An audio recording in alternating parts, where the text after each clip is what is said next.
interesting, unique, like fucked up position, right? Because obviously the economy in general is suffering right now, but the cannabis industry specifically is like wholesale prices are down 90% in the last year, right? So something that we were selling for $20,000 a liter, 12 to 16 months ago, we're selling for $2,000 a liter now. And retail prices, I don't know if you've been in the store, but they're also down, 60%.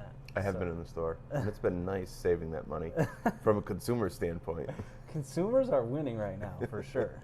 Like I've gone in there, with people who have come to visit, right, or taking around investors and get them the product, and it doesn't necessarily register to me because I don't use the products, right, because I'm not in there buying them.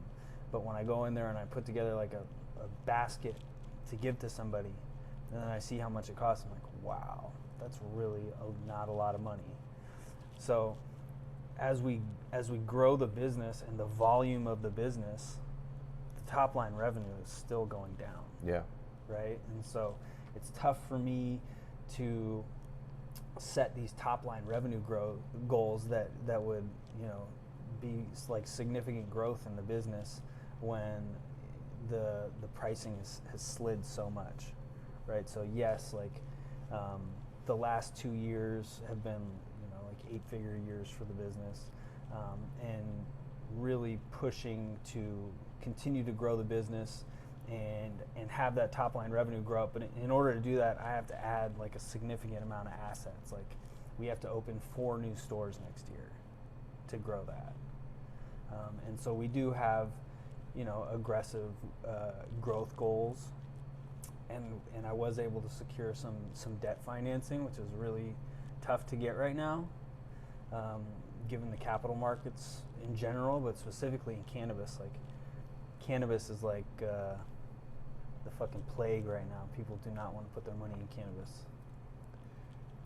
So I thought about this a little bit because some of the other podcasts I've watched of yours and some of the conversations that you and I have had with how the market has shifted downward.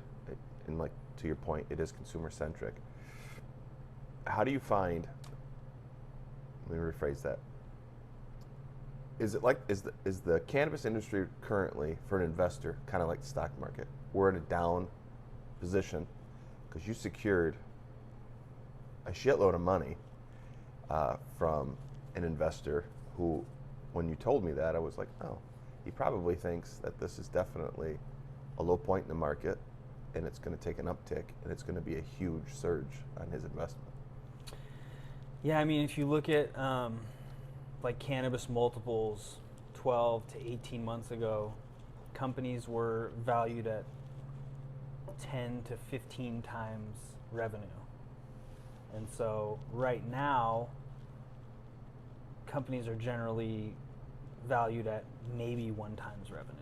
And so yes, like if you look at Cresco stock right now, I mean, last year it was, in 2021 it was like $14 a share, and right now it's under $2 a share.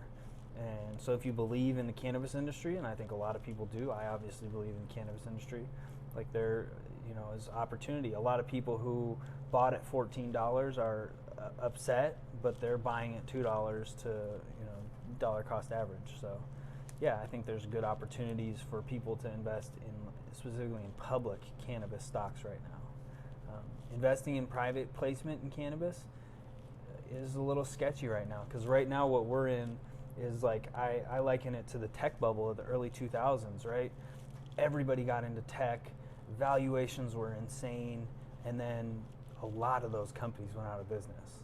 Right. The ones that made it through are Amazon and Facebook, and are like Goliaths now. And so, like, do I see us being like a Goliath, like an Amazon or a Facebook?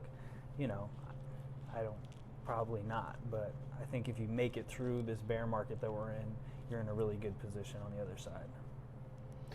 So when you go to market, when you go to look for investors, that's the route you take. That's the discussion you have. Yeah, and right now, like, equity capital is really hard to find.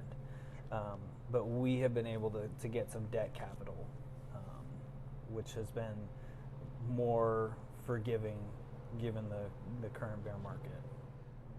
Obviously, my business doesn't do the same type Right. of volume and growth, but I'm looking at 2023 having a kind of a whiteboard session with my team, taking a look at 23 and what we can do to improve, where our pain points were, addressing those, finding the profit centers that do the best, and maybe putting a better focus on that, shrinking the areas that have lost in the past, and maybe changing up kind of certain sections of the business that I think could grow if we put a little bit better focus on it. Are you doing anything like that with your team? Yeah, absolutely. And we really started doing it last summer, just looking at how much the market had changed and the direction that we saw things going in. We had to make some cuts, like you see big companies are making big cuts. I have a smaller company, so we made smaller cuts, but some of the executive roles got eliminated, and that created more work for myself and for other people in the business, taking on, it's like in the beginning I wore all the hats, right? Yep. And as the business grows, you start to dish off responsibilities to people as you hire in and train people who can take over some of those responsibilities. And then when the market compresses like it has, you can't necessarily afford to keep that robust structure. And so some of those roles have to go, and you start wearing more hats again, right? So like I took over the marketing department, which is part of the reason, besides you inspiring me to start creating content, right? I just did a deep dive into social media marketing. Yeah. And so it's like content. All right, well, we got to start producing content. Like I did a high commerce podcast at 7 this morning before I came here. Mad podcasting today. Did you really? Yeah. Good for you. Well, three podcasts on the You were in the schedule ice today. bath at 5:30 this morning I was in the ice bath at 5:30. because I follow you Yeah. on Facebook Yeah. and Instagram. Follow and me. I mean, I have concerns about TikTok, and it's hard when you're using it as an avenue for growth, but Yeah. it's like, at what point do you start kind of like taking a stand, draw a line in the sand, like, I'm not going to participate in this? Because there's some fucked up shit, right? Like, the other day I went to link my YouTube to the TikTok account, and Google sent up a little warning flag, like, hey, you're giving these people access to your Google account. Not just to your YouTube account, but to your Google account. And so I was like, fuck that, I'm not doing this shit. Yeah. Yeah, I think my YouTube is connected to my TikTok. So. Lots of things to think about. Bite dance all in your shit. Yeah. What is your one piece of advice for any entrepreneur or business owner right now, looking at 2023, seeing a down market with a lot of people with with what I think is some confusion and BS between their ears about the financial market today, whether we're in a recession, not in a recession, going into recession, coming out of a recession or whatever? How do you focus? What is your focus point going into 2023 for growth? Sure. So we made a lot of cuts to reduce our overhead, conserve cash, and made some moves to get cash, right? Got some debt financing so that we would go into 23 in a strong position. Because fortune favors the bold, right? Like in a down economy, there are opportunities for people who are willing to take risks and either buy distressed assets or make moves like that. Like in the cannabis industry, there's a lot of businesses going under, right? And so there's going to be businesses for sale, and I want to be in a position where we can actually buy those, hopefully on the cheap, and add them to our portfolio and increase our business like that. So if you have the stones for it, like it's a great time to make some moves, right? Like some of the best businesses in the world were started in a recession. Yep. It's a great time. There are good people on the market, right? There's a lot of availability in the labor force. Wages generally go down.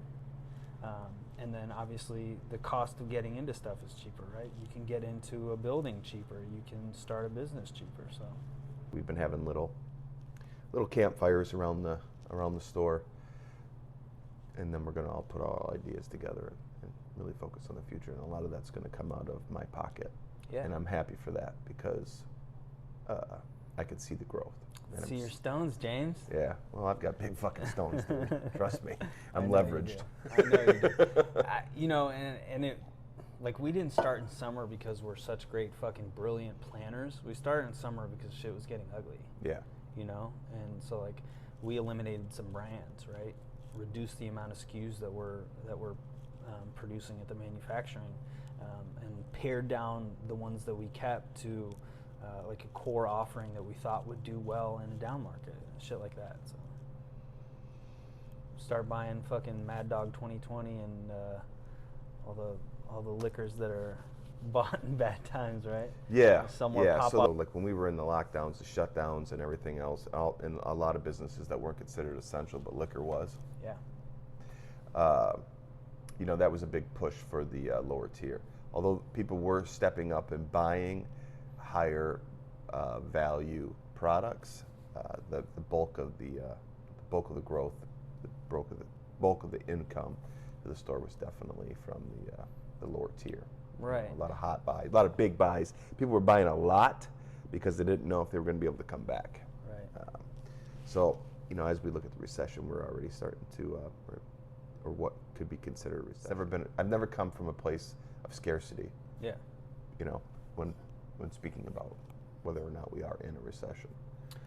Well, I'll tell you this: in 2008 and the following years, I was in a very different place in my life. Right, I Sure. was on drugs.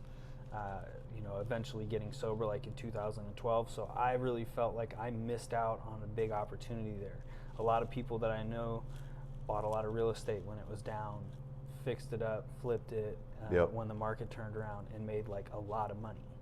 And so I made a promise to myself that if the next time this happens, I'm going to be ready. And so even my wife and I, like, we didn't do Christmas gifts this year.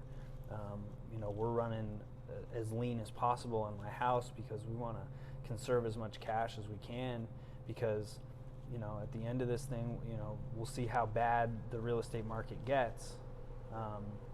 I kind of hope it gets as bad as it was before, because I don't want to sell anything. I just want to buy some stuff on the back end. Yeah, and I think a lot of people look at it that way.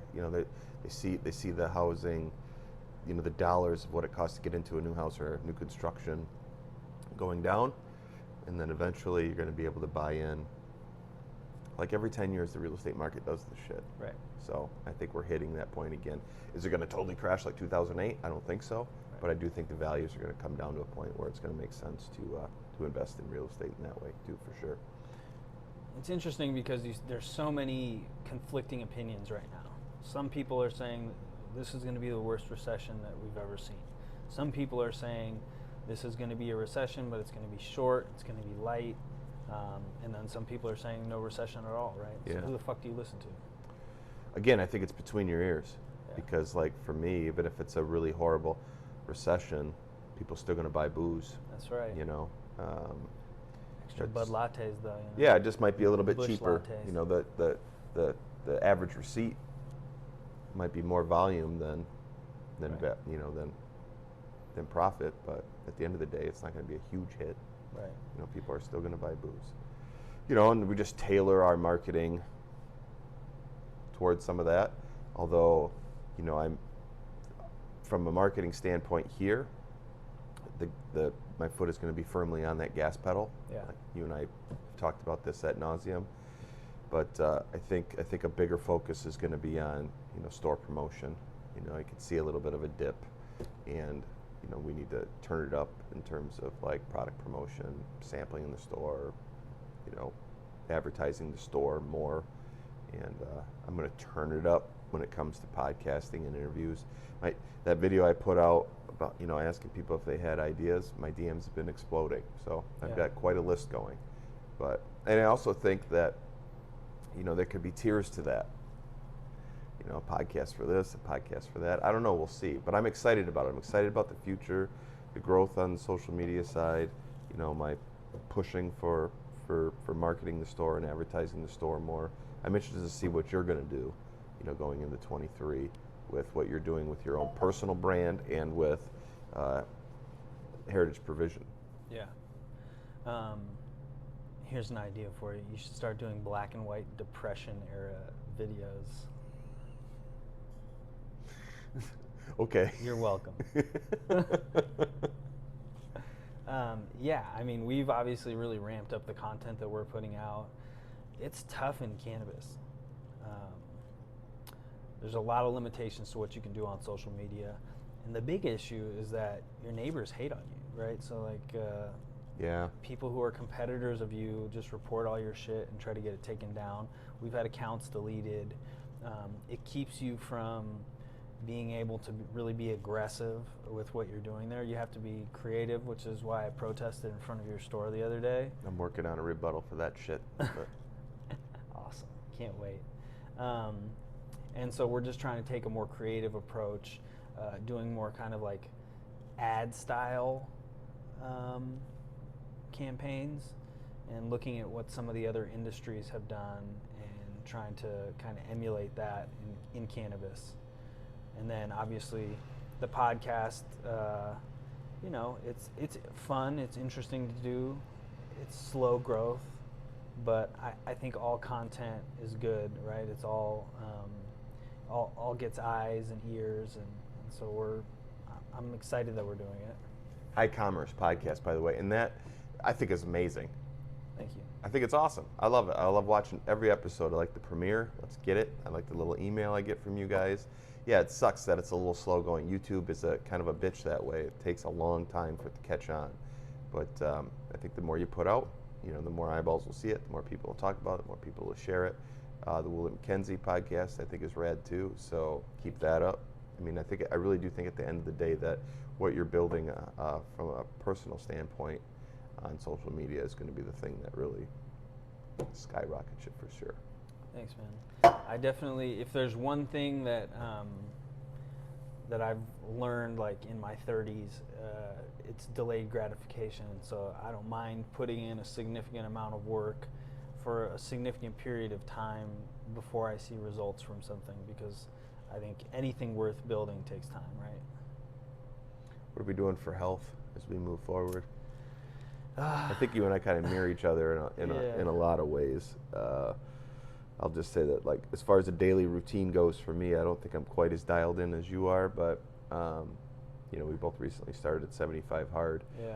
I don't even know what day I'm on, 3 or 4, but I've done it in the past, and I've never finished it. I've got as far as like 60 plus days in, and then I'm like, oh, maybe I'll have a glass of wine or a beer, or I don't drink all my water, or I don't read my 10 pages. There's always something, you know. I'm going to give myself a little leeway. I'm not going to quit. It's going to be the 2 workouts a day without question. I'm going to do those. I mean, 50 to 60% of the time I work out twice a day as it is, but it's when you have to do like 45 minutes and 45 minutes that's like, God, you're really putting it in. Yeah. After work, I've just been hitting the treadmill for 45. But I'm doing the ice plunges like you're doing. That's at about 20 minutes a week right now. A lot of vitamins, green drink, meditation, fucking journaling, trying to do all the things to clear my headspace. And you know, I mean, you've been sober for 10 years. I've been sober for 4 days. There you go. But I feel pretty fucking mint, dude. Yeah. You know, a lot of pissing because I'm drinking a gallon of water a day. But, you know, my vision for 23 and beyond, super healthy. I've been getting my blood work done every year. We're amping that up to every 6 months to make sure that everything's dialed correctly. You know, I own a liquor store, but I'm not drinking for 75 days. And, you know, consuming the water, doing the exercise. The meditation has been good. I've been kind of in and out of that for a while.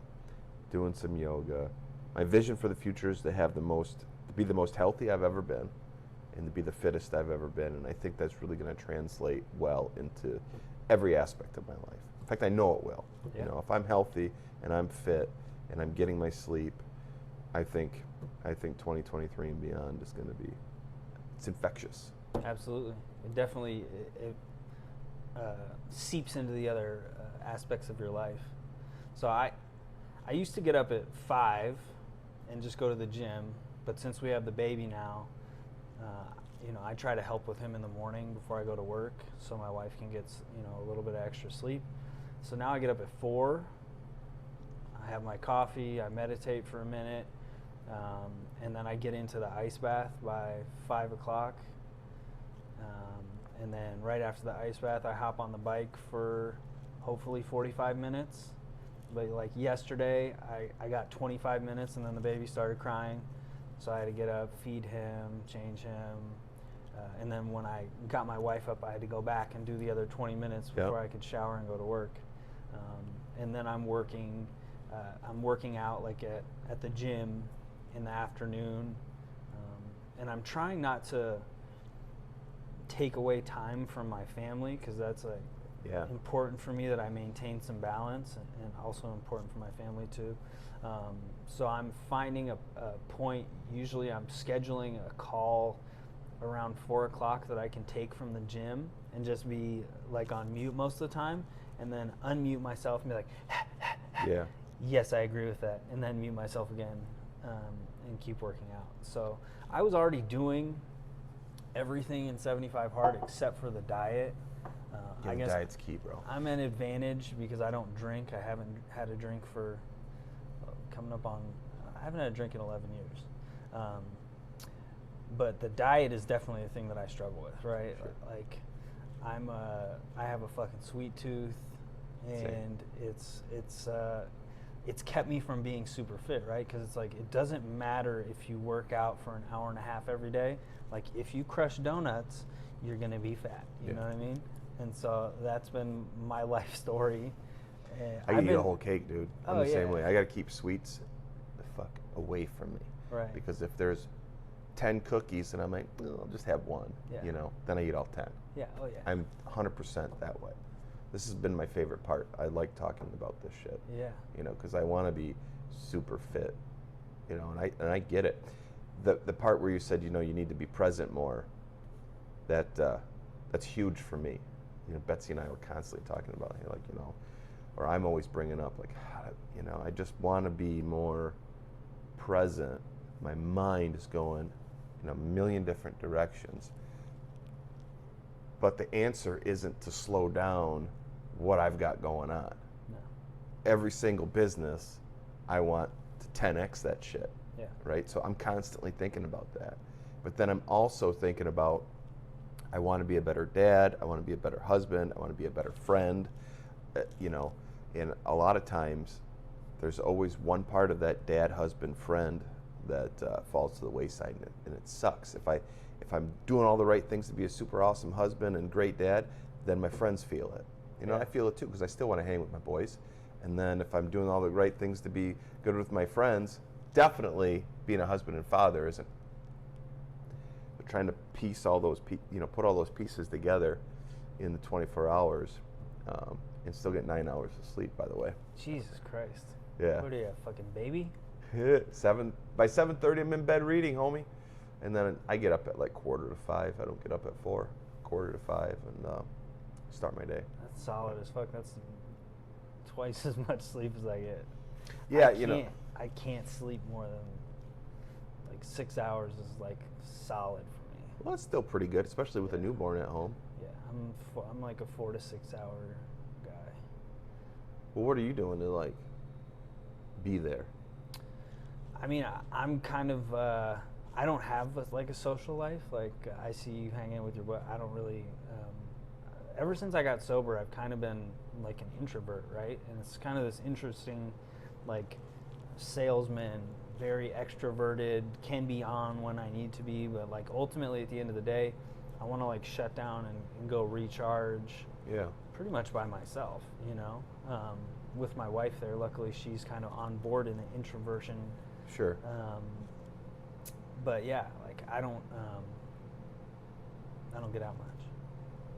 Yeah. So I have one less thing to suffer, right? Because I'm obsessive, right? And that's partially, that's mental health, and the addiction part of me is like I get obsessed with things. And so like when I took over the marketing department, I would have my earbuds in at home all the time, and I'd be carrying around the baby and changing his diaper or whatever, but I'm listening to a book about marketing or a podcast about marketing. Yeah. And it was I was not being present, right? Even though I was there, I was doing something else. Yeah. And so I had to check myself. Well, my wife had to check me. Let's be real, because that's not not a good way to operate. And so I've always struggled with balance, like in every aspect of my life. Yeah, it's a motherfucker. It's hard because I want to do it all and be Yeah. everywhere to everybody. Yep. My core. Yeah. Not everybody, but my Right. core. Yeah. My wife, my kids, my friends. But do what you can, right? Here's 2023. Absolutely. I got to have you over for vegan lasagna. It's amazing. I'd love to come for a vegan lasagna. Yeah. Does it have? Lucy, your wife? Yeah. Yeah. Does it have fake cheese in it? Vegan cheese? My wife makes homemade vegan cheese. Homemade vegan cheese. Yeah, she's going to make you a wheel. She milk vegan The cows. cheese is nuts. Get it? Yeah. No, she makes like a cashew cheese, and she can make a cheddar and a whatever, like a mozzarella, right? And they're super good. And she makes a homemade ricotta that goes on the vegan lasagna. Really? Yeah, you can't tell the difference, homie. I'm telling you. I've had other Shut people over to eat, shut up, and that's really? that's our go-to. Is when we're having, a People table full over. of people, she makes the vegan lasagna, and it's a home run. All right. It really I'm is. looking forward to Yeah, trying it. we're gonna set that shit up. Yeah. Good to see you, Let's brother. do it.